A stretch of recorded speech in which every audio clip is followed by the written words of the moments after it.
பிரதம விருந்தினர் உரை இங்கே நடைபெற இருக்கின்றது. குறிப்பாக பேராசிரியர் நிர்மலன் மகேஷ் அவர்களை இங்கே நாங்கள் அறிமுகப்படுத்தும் பொழுது அவர் அங்கே கூறியிருக்கின்றார், தன்னை பற்றி பெருசாக ஒன்றும் சொல்ல வேண்டாம் என நான் அவரிடம் கேட்டிருந்தேன்.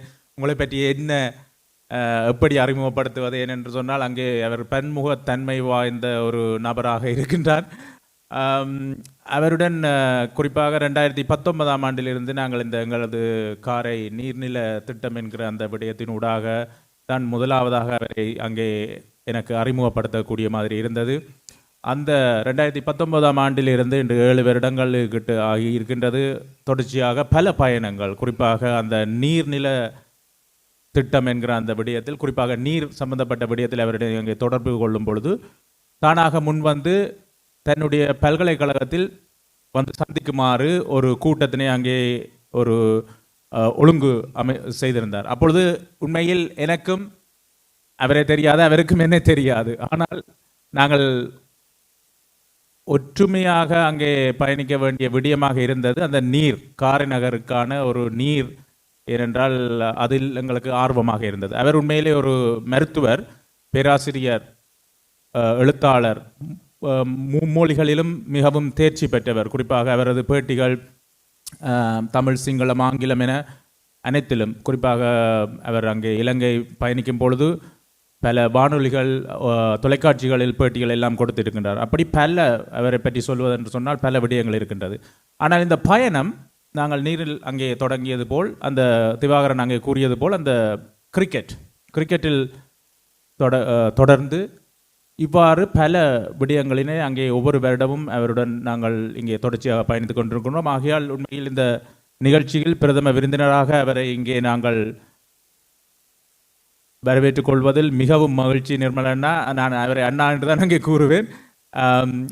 அவரனை இங்கே உண்மையில் அவர் இன்னொரு விடயத்தினையும் அங்கே கூறியிருந்தார். குறிப்பாக அவரது தாயார், அதாவது பரமேஸ்வரி மகேஷ் அவர்கள் 1960களில் யாட்டன் கல்லூரியின் ஆசிரியையாக இருந்திருக்கின்றார். தமிழ் மற்றும் பௌதிகவியல் தொடர்பாக அவர் புகழ்பூத்த ஒரு ஆசிரியராக இருக்கின்றார். இது தொடர்பான பல விடயங்களினை நாங்கள் கடந்த வருடத்திலும் ஒரு காணொலியூடாக பகிர்ந்திருக்கின்றோம். சரி, அது தொடர்பாக நாங்கள் பெரிதாக இதண்டா போகாமல் இப்பொழுது பிரதம விருந்தினர் பேராசிரியர் நிர்மலன் மகேசன் அவர்களை கௌரவிப்பதற்காக இங்கே ஒருங்கமைப்பு குழு சார்பாக செந்தில்குமார் அவர்கள் இங்கே ஒரு பூங்கொத்தினை வழங்கி அதனை கௌரவிக்கின்றார்.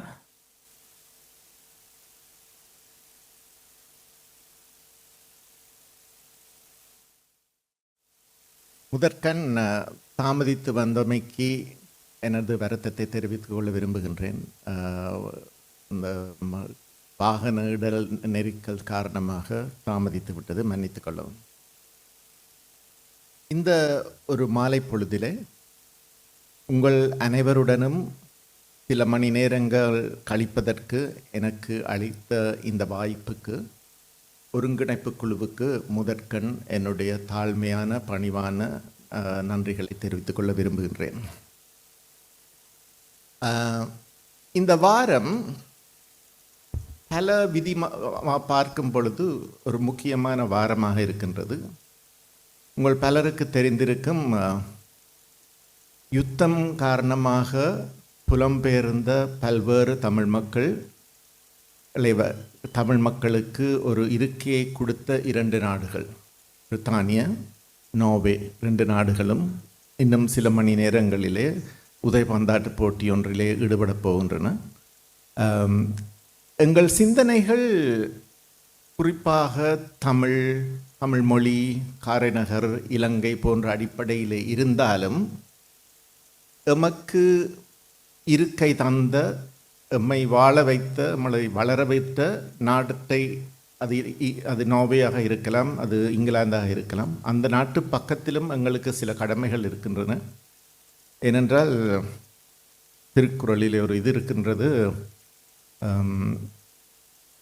என் நன்றி கொன்றார்க்கும் உய்முண்டாம் உய்வில்லை, செய் நன்றி கொன்ற மகற்கு. அந்த அடிப்படையிலே இந்த நாடுகள் பற்றியும் எங்கள் மனதிலே சில உணர்வுகள் இருக்கும் என நினைக்கின்றேன். அதற்கு அப்பாலே இந்த வாரத்தின் முதல் பகுதிகளிலே உங்கள் பலருக்கு தெரிந்திருக்கும் எங்கள் பலருடைய மனதிலும் ஒரு ஒரு ஒரு ஒரு பாரமாக இருந்த சில நடவடிக்கைகள் முடிவுக்கு வந்து அந்த காரைநகர் சிவன் கோவில் என்பது மிகவும் சிறப்பாக நிவர்த்தி செய்யப்பட்டு மீளமைக்கப்பட்டு அந்த கும்பாபிஷேகம் மிகவும் சிறப்பாக நடந்ததை நீங்கள் பலரும் கண்டிருப்பீர்கள். ஆகவே இந்த வாரம் மிகவும் ஒரு முக்கியமான வாரம், எங்கள் எல்லோருக்கும் மிகவும் மகிழ்ச்சியை அளித்த ஒரு வாரம். அந்த கும்பாபிஷேக நிகழ்ச்சிகளை நான் பார்க்கும் பொழுது எங்கள் குடும்பத்திற்கும் அந்த கோயிலுக்கும் மிகவும் கிட்டிய தொடர்பு இருந்தது. எங்கள் அப்பப்பா வீட்டுக்கும் அந்த கோயிலுக்கும் ஒரே வளவு, ஒரே வேலி. ஆகவே அந்த சுற்றுப்புறத்திலே நான் வளர்ந்திருந்தேன். அந்த காலத்திலே நான் கண்ட சில காட்சிகளை, சில நினைவுகளை உங்களுடன் பகிர்ந்து கொள்ளலாம் என நினைக்கின்றேன். சின்ன வயதிலே, நாங்கள் 6-7 வயதிலே நான் காரைநகரை விட்டு வெளிக்கிட்டு விட்டேன். ஆனால் அந்த வயதிலேயே அந்த கோயிலுக்கு போகும்பொழுது பின்னேற பொழுதுகளிலே சில பேர் இருப்பார்கள். அவர்கள் மிகவும் வசதியான, பொருளாதார ரீதியாக மிகவும் வசதியான குடும்பங்களிலே இருப்பவர்கள். ஆனால் மிகவும் எளிமையாக ஒரு வேட்டியும் ஒரு சால்வையும் தோளிலே போட்டுக்கொண்டு கோவிலை கூட்டுவார்கள், பெருக்குவார்கள், வீதியிலே உள்ள புல்பூட்டுகளை அகற்றுவார்கள். எந்த விதமான பகட்டோ எந்த விதமான ஆணவமோ இல்லாமல் மிகவும் எளிமையாக அந்த கோவிலுக்கான சேவையை செய்து கொண்டிருப்பார்கள். இப்பொழுது பின்னோக்கி பார்க்கும் பொழுது சைவ சித்தாந்தத்திலே கூறப்படுகின்ற அந்த சரியை முறை என்பது, அல்லது பகவத்கீதையிலே கூறுகின்ற அந்த கர்மயோகா என்பது அவர்களுடைய வாழ்விலே ஊறி பிணைந்திருந்தது. சரியை, கர்மயோகா. அதற்கப்பாலே மார்கழி திருவம்பாவின் பொழுது அந்த ஊரே, அந்த சுற்றுப்புறமே ஒரு பக்திமயமாகும். அது திருவம்பா பாடுபவர்களாக இருக்கலாம், அல்லது அடியெடுத்து வணங்கி கொண்டு போகின்ற தாய்மார்களாக இருக்கலாம், பிரதட்னை செய்கின்ற ஆண்களாக இருக்கலாம். மிகவும் விசுவாசமான பக்தியுடன் அந்த காட்சிகள் தென்படும். நீங்கள் இப்பொழுது காண்டிருப்பீர்கள், ருத்ராக்க மாலையை போட்டுக்கொண்டு பட்டை பட்டையாக விபூதியை பூசிக்கொண்டு செல்ஃபி எடுத்து முகநூலிலே போடுகின்ற பக்தி அல்ல. யானுனை தொடர்ந்து சிக்கென பிடித்தேன் என்ற மனநிலையிலே இருந்த பக்தியை நான் சிறுவயதிலேயே அந்த இடங்களிலே கண்டிருக்கின்றேன். காரைநகர் சிவன் கோயிலிலே கண்டிருக்கின்றேன். சரியே, கர்மயோகா, பக்தி யோகம். அதற்கப்பாலே இந்த கிரியைகள், இந்த பக்தி முறைகள் எல்லாம் நடக்கின்ற பொழுது அந்த சுற்று வட்டாரங்களிலே இருக்கிற சில மடங்களிலே, குறிப்பாக எனக்கு நினைப்பிருக்கின்றது, அப்பொழுது சொல்வார்கள் தங்கமா மடம் என கூறுவார்கள், சிவமடம் என கூறுவார்கள், உங்களுக்கு தெரிந்திருக்கும். அங்கே வேதாந்தத்தை அடிப்படையான கலந்துரையாடல்கள் நடைபெறும். இது நான் கூறுவது 60வது ஆண்டுகளில். வேதாந்தத்தை அடிப்படையாக பொன்னிலம் மாதராசை பொருந்தினர் பொருந்தார் உள்ளம் தன்னில் அந்தரத்தில் ஜீவமாத்திரமாய் நிற்கும் இந்நிலங்களிலும் மிக்க எழிலம் அதிலும் மேலாம் நன்னிலம் மரபும் ஏகநாயகன் பதங்கள் போற்றி. நான் இதற்கு விளக்கம் கூற எனக்கு தகுதியோ அருகதையோ கிடையாது. ஆனால் அத்வைத்த வேதாந்தத்திலே உச்சி சிகரம் 60-70ஆம் ஆண்டுகளிலே காரைநகர் சிவன் கோயில் சுற்று வட்டாரங்களிலே பேசப்பட்டது, போதிக்கப்பட்டது ஞான யோகம். ஆகவே அந்த சிவன் கோவில் சுற்று வட்டாரம் என்பது, காரைநகர் என்பது மிகவும் ஆழ்மையான ஆன்மீகத்திலே ஊறி தெளிந்த ஒரு கிராமம். அந்த கிராமத்திலே இன்று அந்த சிவன் கோயில் மீளும் மூளர பெற்று பல்வேறு தடைகள், பல்வேறு முரண்பாடுகள் இருந்திருக்கலாம். அப்படி இருந்தாலும் அப்படியான ஒரு நிகழ்ச்சி நடந்திருக்கின்றதென்றால் அதற்கு இறைபலம் இருந்திருக்க வேண்டும். அந்த இறைபலத்தை வழங்கும் அதே வேளையிலே அந்த இறைபலத்தை யார் ஊடாக செய்தார்களோ அவர்களுக்கும் நாங்கள் நன்றி கடன் செய்ய கடன்பட்டிருக்கின்றோம். அவற்றின் பிறகு 69வது ஆண்டிலே அம்மா தங்கள் பெற்றோர் மாற்றம் பெற்று பண்டாரவிளை சென்றார்கள். அங்கே கல்வி கற்றேன். அங்கே என்னுடைய தந்தையார் என்னுடைய இன்ஃப்ளூயன்ஸாக இருக்கலாம். மிகவும் தெளிவாக தெரிந்த ஒரு இதுதான், தமிழ் மக்களுக்கு இலங்கையிலே ஒரு வளமான வாழ்க்கை இருக்க வேண்டுமென்றால் மும்மொழி கல்வி அவசியம் என்ற ஒரு அறிவுறுத்தல் எங்களுக்கு கிடைத்தது. அந்த அடிப்படையிலே அந்த பண்டாரவிளையில் இருந்த 7-8 வருடங்கள் வீட்டிலே இருந்த சூழ்நிலை காரணமாக 3 மொழிகளிலும் சரளமாக பேசக்கூடிய, எழுதக்கூடிய, வாசிக்கக்கூடிய ஆற்றல் எனக்கு கிடைத்தது. அதற்கு இன்றைக்கும் நான் நன்றி கடன் கூற கடமைப்பட்டிருக்கின்றேன். ஏனென்றால் தமிழ் மொழி வளமான மொழி, தமிழிலே பற்றிருக்க வேண்டும் என்பதில் மாற்று கருத்தில்லை. ஆனால் மும்மொழி கல்வி எங்கள் மக்களுக்கு அவசியம் என்பதில் தமிழ் மொழி இலங்கையிலே வளமாக இருக்க வேண்டும் என்றால் எங்கள் மக்கள் மத்தியிலே மும்மொழி ஆற்றல் இருக்க வேண்டும் என்பதற்கு மாற்று கருத்துக்கிடமில்லை. அதன் பிறகு அது முடிந்து 76-77 ஆண்டிலே திரும்பவும் யாழ்ப்பாணம் வந்தோம். நல்லூரிலே வாழ்ந்தோம். நல்லூரிலே வாழும் பொழுது அந்த காலத்திலே நல்லூர் திருவிழா நடக்கும் பொழுது சாமி வருவதற்கு ஒரு மணத்தியாலத்துக்கு முன்னர் நல்லையாதீனத்தின் முதல்வர் மணியையர் என கூறுவோம், அவருடைய சரியான பேர் எனக்கு தெரியாது, மணியையர் என கூறுவோம். அவர் கதாபிரசங்கம் செய்வார். ராமாயணம் அரியநாய மாஸ்டர் புல்லாங்குழல் வாசிப்பார். அண்ணாமலை இசைக்கழகத்தைச் சேர்ந்த மகேந்திரன் மாஸ்டர் சிதம்பரநாதனாக்கள் மிருதங்கம் வாசிப்பார்கள். மிகவும் உன்னதமாக கம்பராமாயணம் கூறப்படும். உங்கள் சிலருக்கு தெரிந்திருக்கும், இப்பொழுது 2-3 வாரங்களுக்கு முன்னர் கம்பரம் கழகத்தின் நிகழ்வு இங்கே லண்டன் நகரிலே நடந்தது.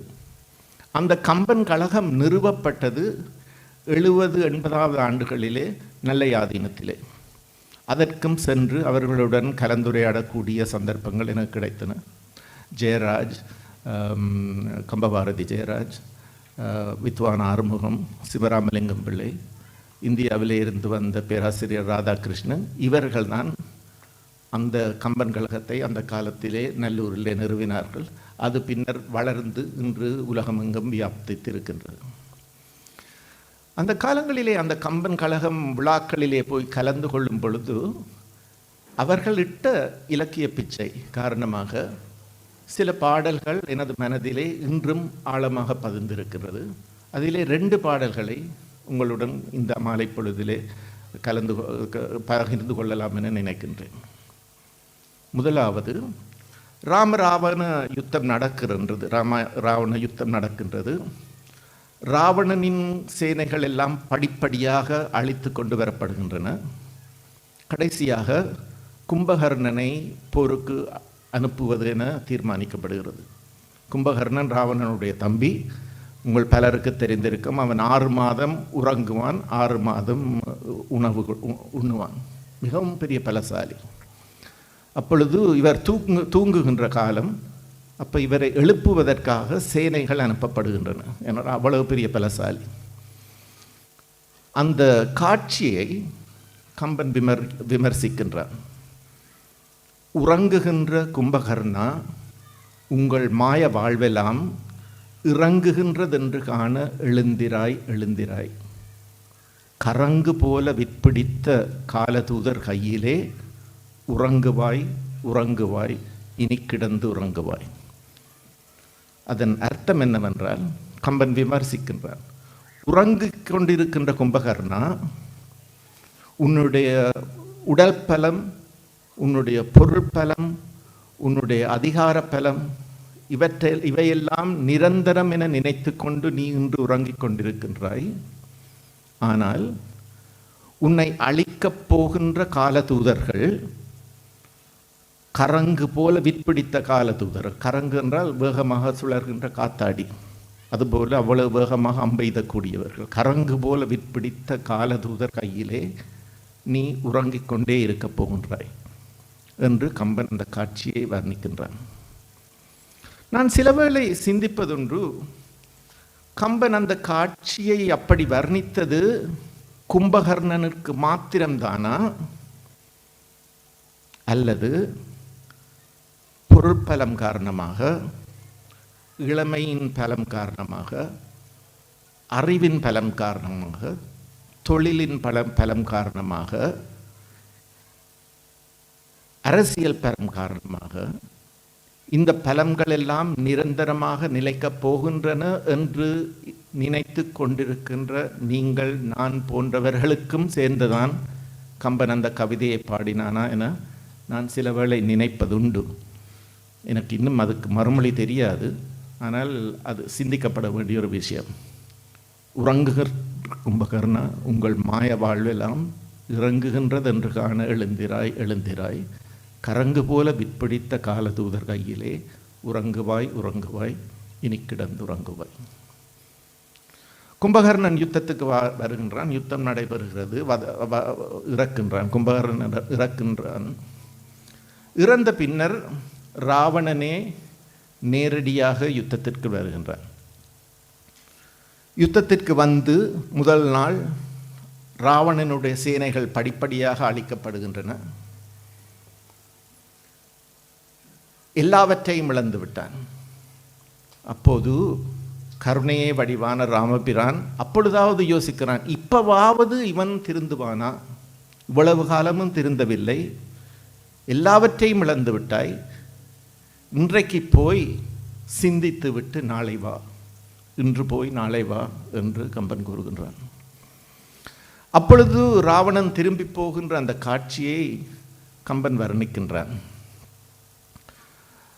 வாரணம் பொருத மார்பும் வரையினை எடுத்த தோளும், தாரணி மௌலி பத்தும் சங்கரன் கொடுத்த வாளும், வீரமும் களத்தே போட்டு வெறுங்கையோடு இலங்கை புக்கான். வாரணம் பொருத மார்பு என்றால் யானைகளுடன் போர் செய்த மார்பு, அவ்வளவு பெரிய வீரன். வரையினை எடுத்த தோள், கைலாசமலையே தூக்கின தோள்கள். தாரணி மௌலி 10 தலைகள் கொண்டவன். அந்த 10 தலைகளுக்கும் 10 கிரீடங்கள் இருந்தன. அந்த 10 கிரீடங்களினூடாக தாரணியையே ஆண்டவன். தாரணி மௌலி 10ம் சங்கரன் கொடுத்த வாளும், தன்னுடைய தவபலத்தினால் சிவனிடமே இருந்து ஒரு வாளை பெற்றவன். சங்கரன் கொடுத்த வாளும், இவற்றுக்கும் எல்லாவற்றிற்கும் மேலாக ஒரு அரசனுக்கு, ஒரு மன்னனுக்கு எது முக்கியமோ வீரம், வீரமும் களத்தே போட்டு வெறுங்கையோடு இலங்கை புக்கான். இந்த காட்சியை, இந்த கவிதையை பற்றி பார்க்கும் பொழுது நான் சிலவளை சிந்திப்பதுண்டு.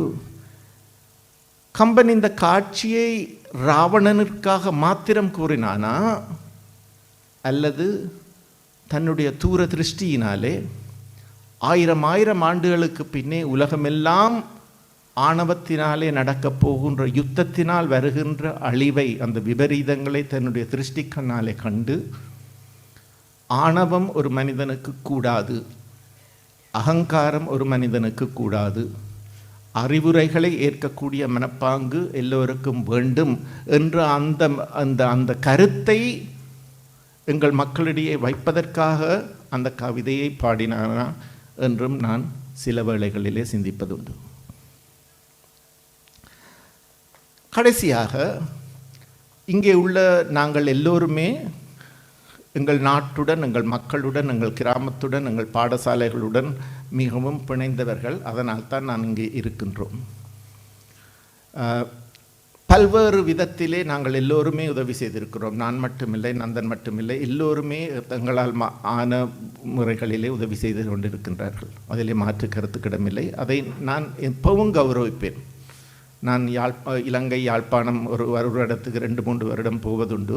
அங்கே உள் பிரதேசங்களுக்கு போவதற்கு எனக்கு சந்தர்ப்பம் கிடைப்பதில்லை. ஆனால் வெளியாக பார்க்கும் பொழுது அங்கே நடந்து கொண்டிருக்கின்ற அபிவிருத்திகள், அங்கே நடந்து கொண்டிருக்கின்ற பொருளாதார அபிவிருத்திகள் பார்ப்பதற்கு தெளிவாக தெரிகின்றன.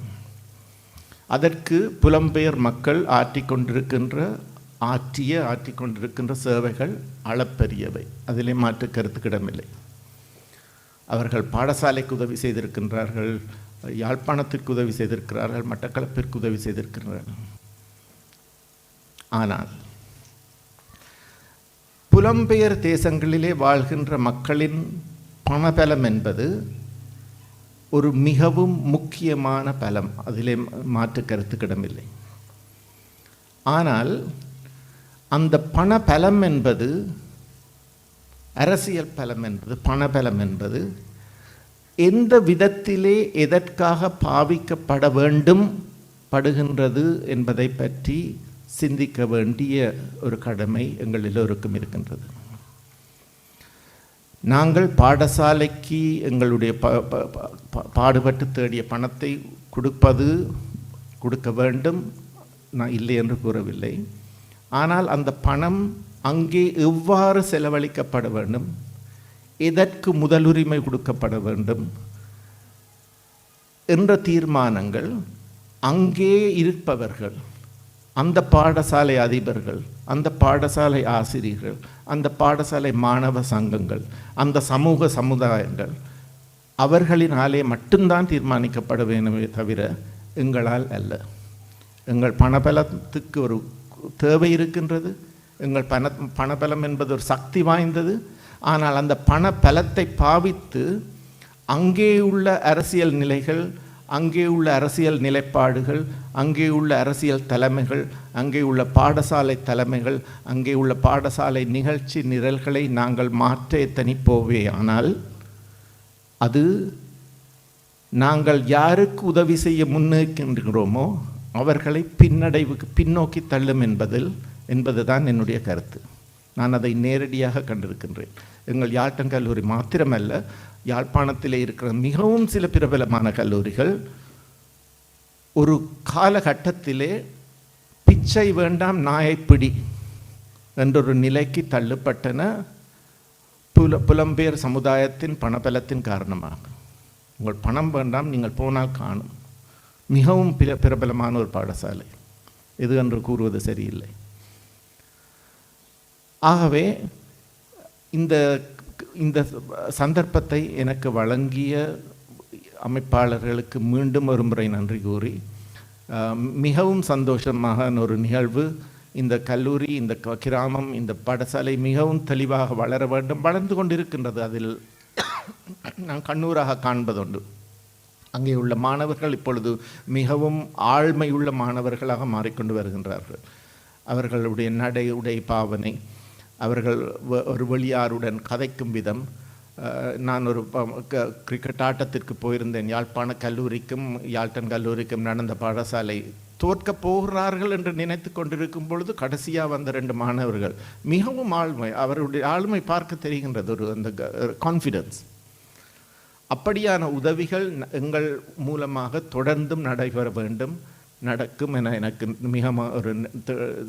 எனக்கு தெரியும். அதை கூறிக்கொண்டு இந்த சந்தர்ப்பத்தை வழங்கிய அமைப்பாளர்களுக்கு மீண்டும் ஒரு முறை நன்றி கூறி அமைகின்றேன். நன்றி, வணக்கம்.